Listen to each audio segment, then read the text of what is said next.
और अतुल जी, सबसे पहले आपसे ही जानना चाहेंगे, पहले सरकार ने 42 दिन के लिए और सितंबर 30 तक यहां पर 11% इंपोर्ट ड्यूटी हटा दी।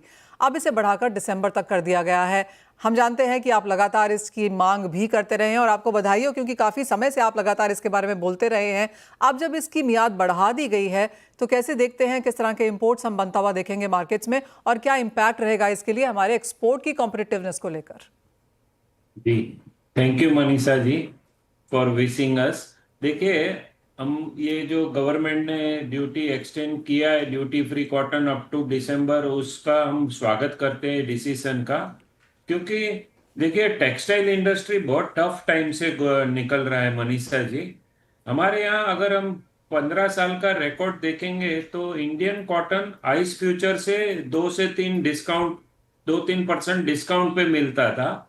और लास्ट 2 साल से हमारे कॉटन के रेट इतने बढ़ गए कि हम आज की तारीख में अगर हम देखें तो आइस फ्यूचर है 67 सेंट, मतलब 46,000 का रेट है। और इंडियन कॉटन का रेट है 55,500, जो 81-82 सेंट पड़ता है। तो 15 सेंट इज वर्किंग आउट, 20% हमारा कॉटन आइस फ्यूचर से महंगा है। तो इंडस्ट्री सरवाइव नहीं कर सकती है मनीषा जी।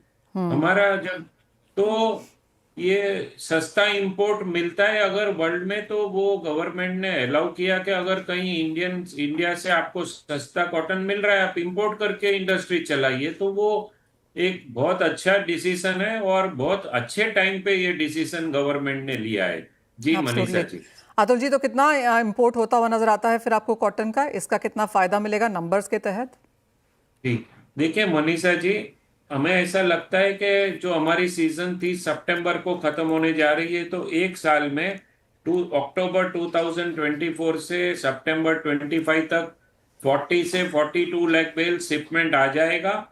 और अब ये जो 3 महीना एक्सटेंशन दिया है, तो मिलों को अगर सस्ता रुई कहीं मिलता है, आज हमारा कॉटन 55,500 है, तो अगर कहीं वर्ल्ड में 48 से 52,000 में हमारे को पोर्ट डिलीवरी लैंडेड इंडिया मिलता है, तो मिले जरूर से इंपोर्ट करेगी। अगर लास्ट ईयर 11% ड्यूटी होते हुए हमने अगर record break 42 lakh bales import देखा है, तो डेफिनेटली ये 3 महीने में ऐसा लगता है कि 20 लाख गांठ का शिपमेंट जरूर से आ जाएगा। कल हमने सुना कि 2-3 मिलों ने ऑस्ट्रेलियन कॉटन जो जोड़ा लो ग्रेड है, वो 48 से 49,000 में 2 लाख बेल कल परसों 2-3 दिन में इंपोर्ट का काम हुआ है। ओके। सस्ता माल। जी मनीषा जी। तो यानी कि ऑस्ट्रेलिया से भी आ रहा है। मेरा एक्चुअली आपसे वही सवाल था अतुल जी, कि अगर भारत में जिस तरह से आपके नंबर्स हैं कि क्लोजिंग स्टॉक 55 लाख का है, उसके बावजूद भी लो ग्रेड ऑस्ट्रेलिया से क्यों लेंगे? और अंतर्राष्ट्रीय बाजारों से जिस तरह की कॉटन इंपोर्ट्स की हम बात कर रहे हैं, उसका क्या तर्क देखते हैं आप? मैंने आपके चैनल के थ्रू 2-3 बार बोला है कि जो import record break last 100 years में इतना इंपोर्ट नहीं हुआ। तो ये इंपोर्ट इसलिए हो रहा है कि हमारे जो कॉटन के भाव है, वो इस साल सीसीआई ने भाव थोड़े ऊंचे रखे थे। अभी 2 महीने पहले सीसीआई ने 35-40 लाख गांठ बेची, तब उन्होंने रेट 2,000-3,000 रुपया रेट यहाँ बढ़ा दिया। जब उन्होंने गांठ बेची तब आई 67 सेंट है। तो आइस फ्यूचर वर्ल्ड मार्केट में कोई भाव बढ़े नहीं, मगर सीसीआई ने भाव बढ़ा दिए। तो मिलों ने, जो बड़ी मिलें हैं, उन्होंने इंपोर्ट की तरफ मूव कर लिया और उन्होंने सस्ते भाव में जहां जहां इंपोर्ट मिलता था वो इंपोर्ट कर लिया। तो सीसीआई को एक तो भाव नहीं बढ़ाने चाहिए थे, और बढ़ाए तो अगर आइस फ्यूचर नहीं बढ़ा तो फिर ग्लोबल पैरिटी में रेट रखना बहुत जरूरी है सीसीआई के लिए। नहीं तो हम देखेंगे कि अगले साल भी फिर से 50-60 लाख बेल इंपोर्ट हो जाएगी और हमारे यहाँ स्टॉक बढ़ता जाएगा। तो इसमें गवर्नमेंट का नुकसान है, इंपोर्ट करते हैं तो हमारा फॉरेन एक्सचेंज लॉस होता है। तो गवर्नमेंट को देखना पड़ेगा, सीसीआई को बोलना पड़ेगा कि आप इंटरनेशनल लेवल पे भाव बेचिए, माल बेचिए, नहीं तो इंडस्ट्री को बहुत प्रॉब्लम होगा। तो हमारा डबल नुकसान हो रहा है सीसीआई की पॉलिसी की वजह से। जी एंड मनीषा जी। ये बहुत ही कंफ्यूजिंग चीज़ है अतुल जी, क्योंकि अब जो नई फसल है वो यहाँ पर बहुत जल्दी आना शुरू हो जाएगी। सीसीआई को वो माल भी लेना पड़ेगा, उनके पास पहले ही बहुत ज़्यादा माल है, वो जो बेच नहीं पा रहे हैं क्योंकि प्राइसेस हाई हैं। तो आप कहेंगे ये बहुत जल्दी चेंज करने की जरूरत है?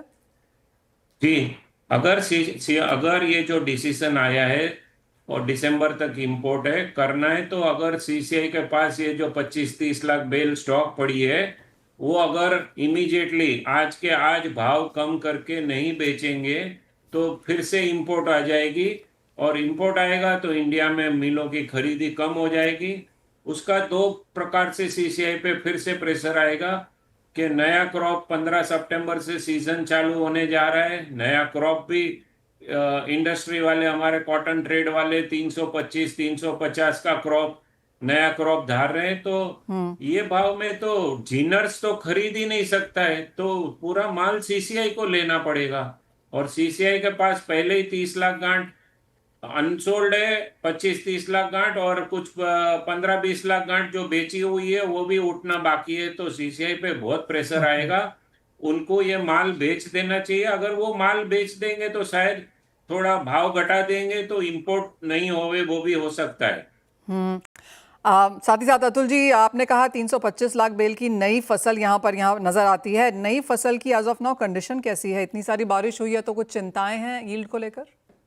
नहीं, कहीं पे चिंता नहीं। अब इक्का दुक्का कहीं जगह पे जो कोई बादल फट गया और कोई 500 एकड़ में कुछ नुकसान हो गया, वो बात अलग है। मगर आज 10 के 10 स्टेट में मनीषा जी जो रिपोर्ट आ रहे हैं, बहुत अच्छी फसल खड़ी है। और पर्टिकुलरली नॉर्थ इंडिया और साउथ इंडिया का क्रॉप जो है वो बम्पर क्रॉप आने की कंडीशन आज की तारीख में बनी हुई है। ओके। तो फार्मर्स के लिए अच्छा साल आ रहा है। यील्ड भी 10-1% लास्ट ईयर से बढ़ने का उम्मीद है। लास्ट ईयर से क्रॉप भी बढ़ने का, 2% सोइंग पीछे है, फिर भी यील्ड 5 से 10% बढ़ने की उम्मीद है। तो क्रॉप बड़ा आने की उम्मीद है मनीषा जी। एक फाइनल सवाल अतुल जी, और ये टेक्सटाइल एक्सपोर्ट्स को लेकर है। ऑफकोर्स एक 50% पे तो इवन एज 11% के इंपोर्ट के बावजूद भी मुझे मार्जिन मुश्किल नजर आते हैं, बिकॉज बाकी कंट्रीज को सस्ती कॉटन भी मिल रही है और उनके टैरिफ्स भी काफ़ी कम हैं। तो किस तरह की कैलकुलेशंस हैं फिर आगे जाते हुए? नहीं, टेक्सटाइल के लिए टफ सिचुएशन है। इसमें से कैसे निकलेंगे, कैसे करेंगे? अभी तो स्टैंड स्टिल पोजीशन हो गई है। जो बड़े बड़े सेंटर है गारमेंट के, जैसे तिरपुर, लुधियाना, ईचलकरंजी, और 4-5 जो बड़े सेंटर है, वहाँ गारमेंट में बिल्कुल काम रुका हुआ है।